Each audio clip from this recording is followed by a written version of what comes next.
super bien. Aujourd'hui, on va parler d'une creepypasta qui s'intitule Maintenant, passons à la creepypasta. Ce que je vais vous révéler maintenant n'aurait jamais dû être rendu public. Enfin, techniquement. Je l'ai déjà fait une infinité de fois. Et la décision de ne jamais en parler, je l'ai aussi déjà prise une infinité de fois. Je vous ai sûrement déjà perdu dès la première phrase. Mais laissez-moi vous expliquer. Pour poser les bases, essayez de vous imaginer la ligne du temps. Pour vous, elle est sans doute composée comme ça. Passé, présent, futur. Mais si je vous disais que le temps n'est pas linéaire, il s'agit plutôt d'une boucle, d'un cycle. Tout ce qui s'est passé, se passe ou se passera a déjà eu lieu et aura de nouveaux lieux. Le temps est cyclique. Au sein de notre groupe, nous l'appelons Uroboros. Maintenant que je vous en ai parlé des bases, parlons maintenant du pourquoi. Pourquoi le temps est-il cyclique et non linéaire? Vous connaissez sûrement la théorie de Big Bang, comme quoi, à l'origine, notre univers était singularité, puis d'un coup, bang! Une énorme explosion qui a permis à notre univers de grandir et d'être en constante expansion. Je vous passe les détails scientifiques. Ce n'est pas mon domaine. Mais il faut garder en tête cette notion d'expansion. L'univers qui grandit continuellement pour que je puisse vous expliquer l'effet inverse, le Big Crunch. Le Big Bang a permis à l'univers de croître continuellement. Le Big Crunch, lui, est l'inverse total. L'univers ne grandit pas éternellement. Il y a un moment où son expansion s'arrête, stagne, puis enfin repart en arrière et se contracte, pour au final reprendre son état initial. Une singularité, c'est le Big Crunch. Mais vous allez me dire, ce n'est pas cyclique et se contracte, fin. Eh ben non. Car le cycle se répète infiniment. Tel un serpent qui se mord la queue. L'Ouroboros est un symbole très ancien présent dans plusieurs civilisations et dans différentes cultures. Mésopotamie, Égypte, mythologie nordique et aztèque.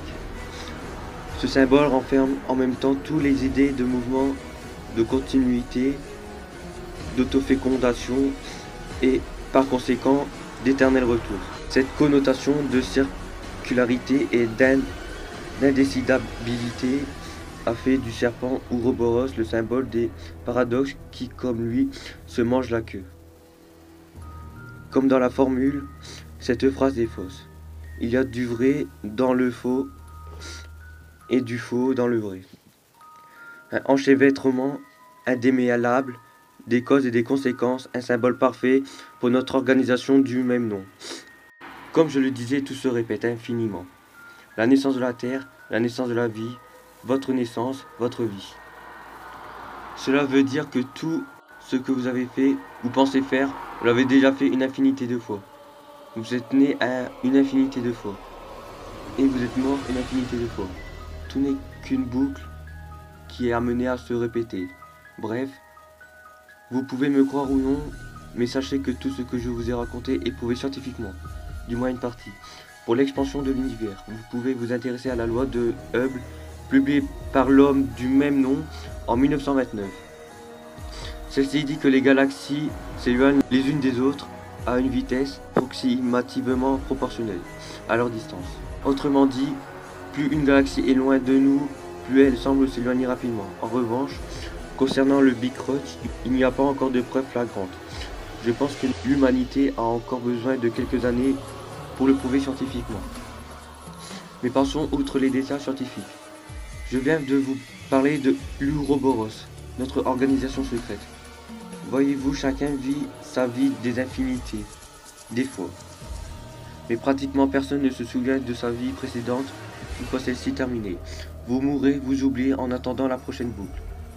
Mais certaines personnes se souviennent d'une imperfection de notre réalité, un bug dans la matrice. Ces personnes se souviennent de leur précédente vie et revivent ces boucles à l'infini. Enfin, elles ne se souviennent pas de toute leur vie. Le cerveau humain a ses limites. Ils éliminent le surplus de souvenirs quand c'est nécessaire. Et là vous dites, si c'était vrai, ça saurait. Vous avez sans doute raison, il existe des boucles où les personnes ont réussi à convaincre leur entourage, mais après, ils meurent, le monde meurt, et à la prochaine boucle, tout le monde a oublié. Nous sommes en ce moment même dans une boucle où personne n'est au courant. Enfin, juste à ce que vous avez lu ce texte. Ouroboros cherche à relier ces personnes qui sont conscientes de cette réalité. Il y en a de toutes les époques, dans tous les recoins du monde. Leur but est de partager leurs connaissances sur ce phénomène entre elles, et surtout de réguler les personnes pour les empêcher de révéler au monde, comme je suis en train de faire, des informations à propos desquelles celui n'est pas intérêt. Celui-ci n'est pas fait plutôt, excusez-moi. Mais maintenant, je m'en fiche. Je veux tout révéler parce que ça n'a plus d'importance. Ça n'a plus d'importance car je n'ai aucun moyen de changer les choses. Je suis né au mauvais moment. Même si mon esprit a quelques milliers d'années, mon âge est trop jeune pour pouvoir faire quelque chose. Personne ne peut donner d'importance à un enfant de 16 ans. Si je franchis cet interdit, qui est de révéler au monde notre existence, c'est que cela ne changera rien. Si je le fais, c'est parce que j'ai besoin d'en parler.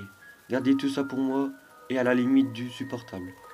Ouroboros a bien tenté de m'en empêcher les dernières fois, m'éliminant plusieurs fois, ou bien en me convainquant de ne rien révéler. Mais il semble que cette fois, ils ne veulent intervenir. Peut-être ils ont compris que ça n'avait aucun sens de cacher la vérité. Je fais partie de ce que Ouroboros appelle la dernière génération. La dernière génération d'humanité qui seront conscients de cette réalité.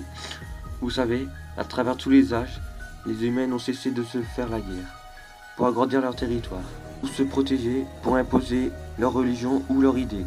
Mais la différence entre les guerres d'antan et celles d'aujourd'hui, c'est la puissance destructrice des années. Après tout, on ne pouvait pas détruire le monde à coups de flèches ou même de canons. Savez-vous ce qu'est l'horloge de la fin du monde? On l'appelle aussi l'horloge de l'apocalypse, Doomsday Clock en anglais. C'est une horloge conceptuelle créée un peu de temps après le début de la guerre froide, régulièrement mise à jour depuis 1947, par les directeurs du bulletin des scientifiques automatistes de l'université de Chicago, sur laquelle minuit représente la fin du monde. Pendant la guerre froide, celle-ci avait atteint 23h58, soit 2 minutes avant minuit. Alors que la tension nucléaire entre les Russies et les USA était au plus haut point, c'est la fois où l'horloge était la plus proche de minuit depuis sa création. Alors où vous lisez ce texte, l'horloge indique 23h57. Le nucléaire et le réchauffement climatique sont ce qui fait que l'horloge soit si proche de minuit. Mais moi qui ai déjà vécu tout ça, je peux vous dire que ça ne va pas durer quand le monde acclame un homme qui est coupable de génocide et des pires méfaits qu'un homme puisse faire. Quand un peuple le met au pouvoir et donne accès aux ogives nucléaires, un milliardaire misogyne, raciste, complotiste, quand un pays élit une extrémiste, raciste et intolérante, quand la religion devient plus importante que la démocratie, c'est que le monde court à sa perte.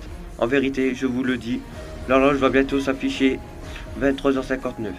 Et à la suite, vous connaissez la guerre. Mais il n'est plus question d'arcs, de flèches, de canons, ou même de balles ou de grenades de l'humanité dans sa folie, à créer des armes capables de l'autodétruire. Pourquoi sommes-nous la dernière génération? Parce qu'on est arrivé à l'âge où tout va disparaître dans un grand cataclysme. Nous, la dernière génération, sommes ceux qui vivent l'apocalypse nucléaire en boucle, pour l'éternité. Alors, voici ce qu'on peut appeler la preuve de la réincarnation. Est-ce que vous y croyez? Moi, je ne sais pas quoi dire, mais ce qui compte, c'est votre avis. J'espère que cette vidéo vous a plu. N'oubliez, n'hésitez pas à liker, partager et commenter si ce n'est pas fait. Sur ce, ciao tout le monde et à plus pour mon prochain vidéo.